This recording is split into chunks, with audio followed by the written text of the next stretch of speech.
What up, what up? It's Raphael with NBA Draft Junkies. But today, I am the general manager of the New York Knicks.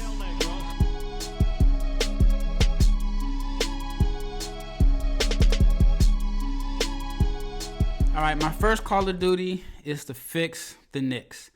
I have my work cut out for me. Just look at the numbers.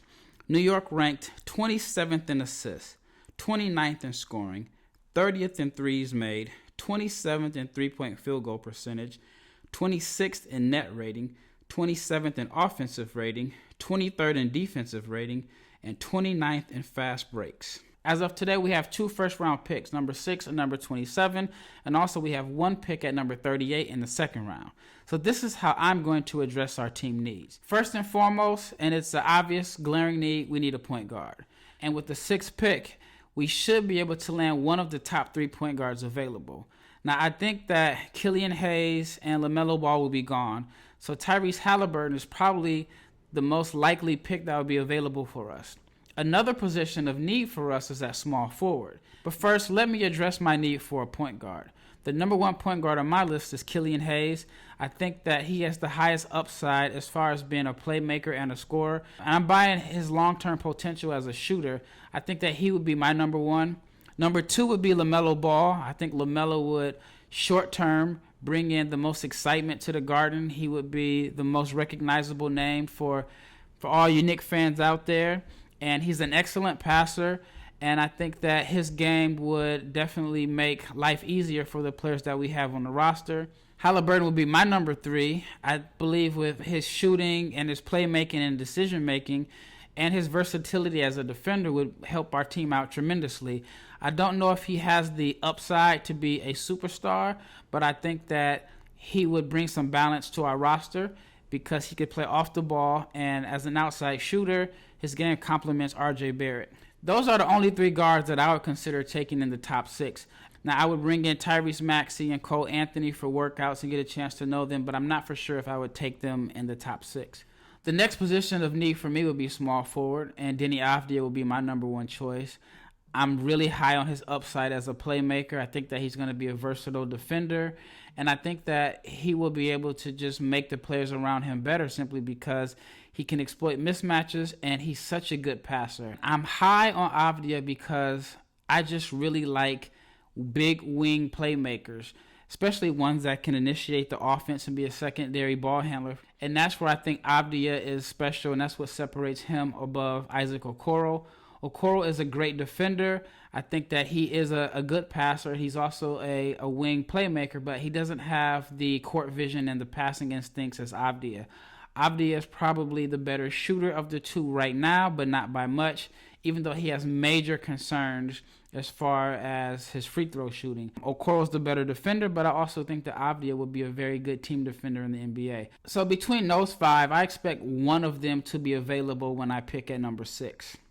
Now, just in case I don't get one of those point guards that I'm looking for, Fred VanVleet from Toronto would be my number 1 choice in free agency. I think that he would bring a winning mentality and championship experience to my team. I would also try to swing a trade for Chris Paul. Don't know if he's available, and maybe I'm hoping Oklahoma City wants to get out of his contract. I mean, I'm the Knicks. I'm rich. I have plenty of money. So even though he's going to make around $40 million towards the end of his contract, I can afford it. And if he can bring the same impact and have the same results that he had at Oklahoma City and have that in New York, it's a win. So I don't know what assets we have to give up, but I'm definitely going to call Sam Presti and see if we can swing a deal and work something out. I mean, I got a couple picks from the Mavs that I may be able to give up. All right, now at pick number 27, and at this point, I'm just looking to find the best player available. A player that I think would be a good fit for my roster right now would be Desmond Bane from TCU. His outside shooting is something that is going to be coveted by a lot of teams in the draft. I think he could potentially be the steal of the draft, and maybe even come in and start for us if I can move RJ to the small forward. Obviously, if you heard the stats that I mentioned earlier, we need shooting, and that's what Desmond Bane does, is he provides outside shooting. he'll be able to provide some gravity and stretch the floor and hopefully make life easier for the point guard that I'm selecting and R.J. Barrett and, of course, Mitchell Robinson, who I feel like is the center of the future. And I think that this year coming up will be his breakout year. I still need to hire a head coach. Even though the roster seems deep with point guards, we have way too many point guards. And right now we don't have a point guard that I think is the leader. So I'm probably going to try to dump one of the point guards that we have on the roster. So with the 27th pick, I'll be looking to fill a need to replace some of the players that I anticipate losing in free agency. Bobby Portis has a team option. It's still up in the air if we're going to bring him back or not. Damian Dotson, Alonzo Trier, and Mo Harkless are free agents that I could possibly lose.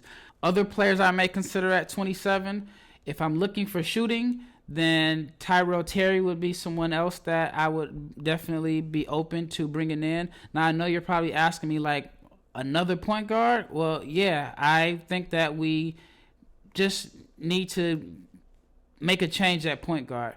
Elfrid Payton had a pretty good year. Frank Ntilikina is someone that I probably am going to keep on the roster. But Dennis Smith would be the player that I'm going to see if I can just kind of dangle out there and see if I can get any team that is interested in bringing him in. He's still young. He dealt with a lot of injuries this year. But as of right now, I don't really have any long-term plans for him. I would like to replace him with a person that has a defined role, and I think Tyrell Terry would come in and he would be a shooter. Even if I took a point guard number one, I still think Terry would be a good choice to have as a guy that's going to come down and knock down some shots and that he can play on or off the ball. I think that he is like a poor man's Trae Young. Davis to Terry all the time he wants, and he's the player that I really like for the Knicks right now, and I'm hoping and praying that he's available, is Tyler Bay from Colorado. I love this guy's versatility. He reminds me of like a poor man Sean Marion. I think he could play some three. He could play some small ball four. I'm buying into his potential as a shooter. If I can just get the right development staff to make him around a 33-34% shooter, I think that he becomes a weapon on both ends of the floor. He doesn't need the ball. He's active. He can defend multiple positions. I believe that Tyler Bay would be the type of player that the fans at Madison Square Garden would love. He's going to bring the energy, excitement. He's going to go out and play hard. He runs the floor. He doesn't need to dominate the ball, and he brings energy, and he can bring some excitement to the floor. So if I can get Tyler Bay at 27, I will be a happy man. At pick number 38, it's all about finding the best player that's available. It doesn't matter about fit at this point. I'm just trying to find the player that I think that could come in and possibly play some rotation minutes or someone that I can develop. A few of the players that I think could be available around 38 would be Robert Woodard from Mississippi State, another outside shooter, strong frame, good defender. Jordan Wall from Louisville. I think that he can play a little bit of 3 and 4, but he's a good shooter. And again, I want shooting on the floor because we were one of the worst three-point shooting teams in the league. Back for Worrell with a look. Got it. And a three-pointer. I would also look at Cassius Stanley.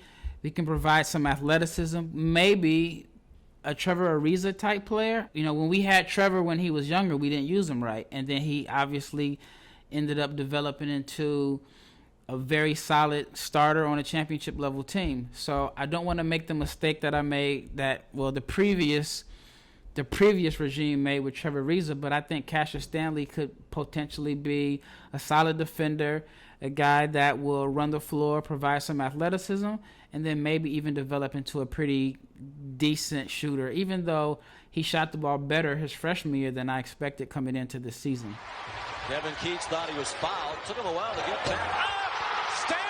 Coming into this year, we had too many power forwards. I'm not sure about what we'll do with Julius Randle. I'm all in on Mitchell Robinson, as I mentioned earlier, but I may look to try to find a backup big. Daniel Oturu from Minnesota is another player that I would consider. Again, I'm all in on the Mitchell Robinson experience, but I'm looking to add some depth. Zeke Nnaji from Arizona is someone that I think that I could, maybe even develop and sneak in the rotation this year. As far as European players that I would take at 38 that I could maybe draft and stash, I really don't see anybody that I would take and that I assume would be available at 38 that I could draft and stash. I mean, I think it's too high of a pick to stash someone, especially considering that what our roster looks like. He'll drive it. Tilly from the corner allows the flyby. Tries a three. Got it. Oh, that stroke. Oh, could he stroke it? Killian Tilly is another player I'll take a strong look at. It just seems like he's been on draft boards for like 4 years now. I know it's probably been 3, but it just seems like he's been on draft boards forever. I know he's had some injury issues, but I like his potential as a floor spacer. Well, that's it for today. Thanks for tuning in on NBA Draft Junkies, my GM.